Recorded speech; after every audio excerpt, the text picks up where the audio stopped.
World War II ends, the Nazis are defeated, Europe is in ruins, 60 million people are dead, everyone exhales. And then things get awkward, because the two countries that just won the war together, they look at each other across the rubble and realize something uncomfortable. They have absolutely nothing in common. The handshake at the victory parade? Forced. The smiles in the photographs? Fake. The alliance that defeated Hitler? Already falling apart before the ink dried on the surrender documents. This is the Cold War, a 40-year standoff between two superpowers who were too afraid to fight and too paranoid to stop preparing for it. On one side, you've got the United States, democracy, capitalism, Hollywood, baseball, the American dream. They just help save the world. Their factories are untouched, their economy is booming, and they're feeling pretty good about themselves. The US is thinking, we should spread freedom everywhere. Democracy worked for us, it'll work for everyone. Also, we have the only nuclear bomb on Earth, so that's a nice bargaining chip. On the other side, you've got the Soviet Union, communism, central planning, 5-year plans, lots of red flags. They also just help save the world, except their version involved losing 27 million people fighting the Nazis on the Eastern Front. Their cities are destroyed, their population is traumatized, and they remember that the West didn't open a second front until 1944. The USSR is thinking, we are never getting invaded again. Ever. We're going to build a buffer zone of friendly countries around us, and nobody is going to stop us. These two powers are now the only superpowers left standing. Britain is broke. France is recovering. Germany is occupied. Japan is occupied. It's just the US and the USSR now. And they do not trust each other. At all. We should work together to rebuild Europe. Agreed. Under what system? Democracy and free markets, obviously. We have a different idea. Here's the thing about capitalism and communism. Capitalism says, let people own stuff, compete freely, and the market sorts everything out. Some people get rich, some people don't. Inequality happens, but the system rewards innovation and hard work. That's the deal. Communism says, private ownership is the problem. It creates inequality, exploitation, and class conflict. The state should own the means of production and distribute resources fairly. No billionaires, no peasants, everyone equal. That's the deal. Now, you might think, okay, different economic systems, let them coexist. You do your thing, we'll do ours. But here's the problem. Both sides believed their system was the inevitable future of humanity. Not just better, inevitable. And both sides believed the other system would eventually try to destroy them.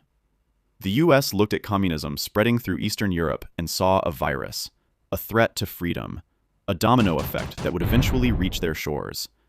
The USSR looked at capitalism and saw exploitation, imperialism, a system designed to crush workers everywhere.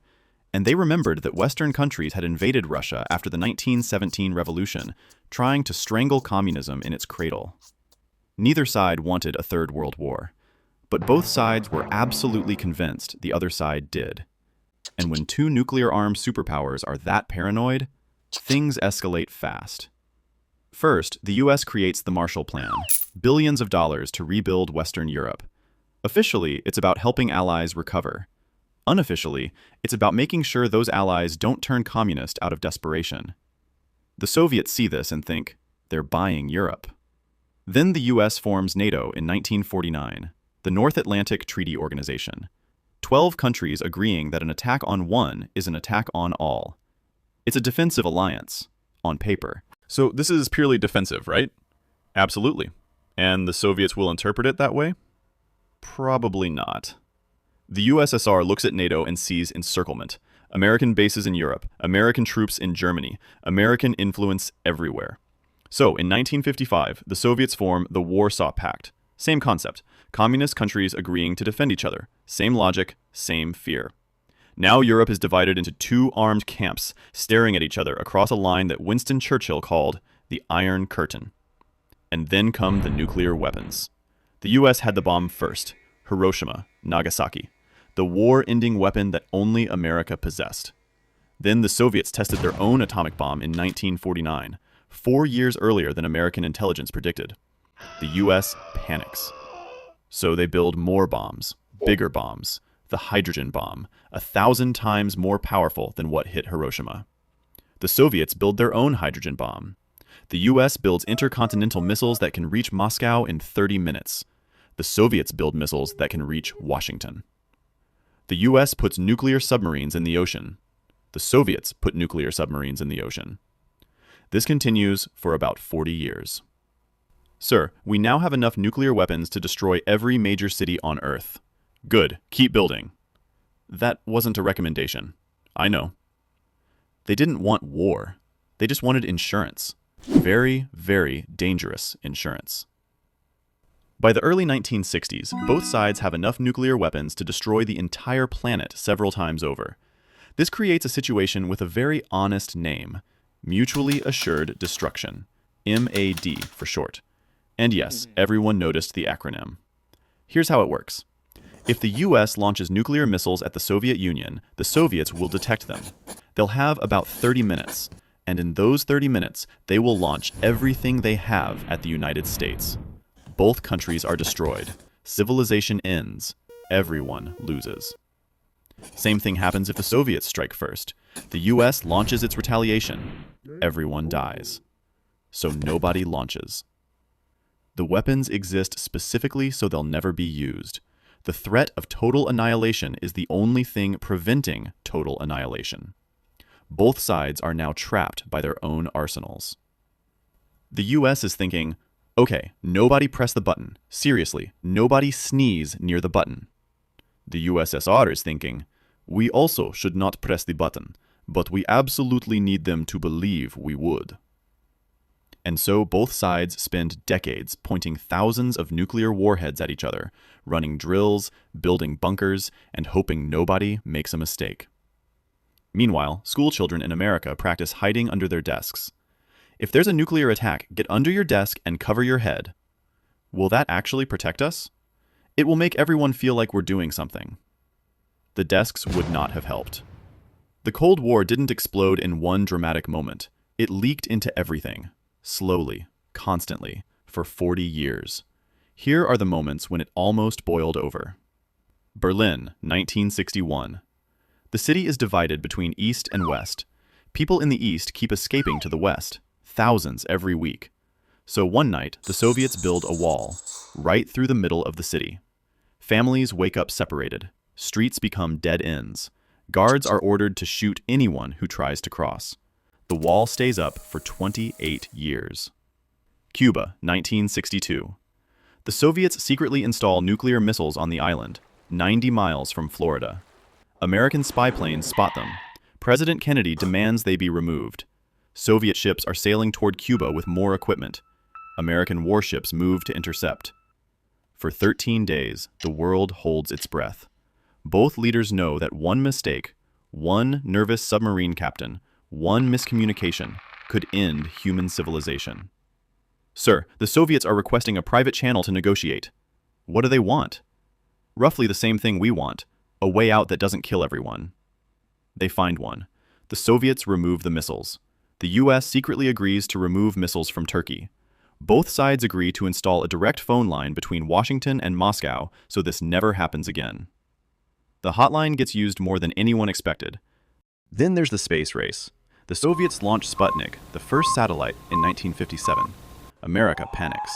The Soviets send the first human to space in 1961. America panics harder.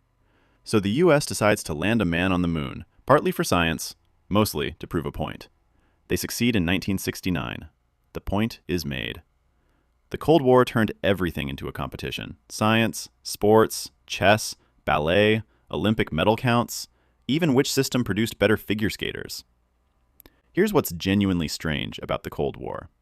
It was everywhere, and it was nowhere. The United States and the Soviet Union never actually fought each other. Not once. No American soldier fired at a Soviet soldier on a battlefield. No Soviet tank rolled into American territory. And yet, they were at war, constantly, for 4 decades. They just fought it through other people. Korea, Vietnam, Afghanistan, Angola, Nicaragua. Wherever there was a conflict, both superpowers would pick a side and send weapons, money, and advisors. Small countries became chess pieces. Local wars became proxy wars. They fought through spies. The CIA ran operations across the globe. The KGB did the same. Double agents, secret assassinations, surveillance, paranoia. Everyone suspected everyone. They fought through propaganda. Radio broadcasts beamed across borders, movies showing the enemy as monsters, posters, pamphlets. Each side convinced their citizens that the other side was evil and coming for them. And they fought through fear. Constant, low-grade, ever-present fear. For 40 years, millions of people went to sleep wondering if they'd wake up to a nuclear war. Most nights, nothing happened. But the fear never went away. So how did it end? Not with a bang, with exhaustion. By the 1980s, the Soviet economy was buckling.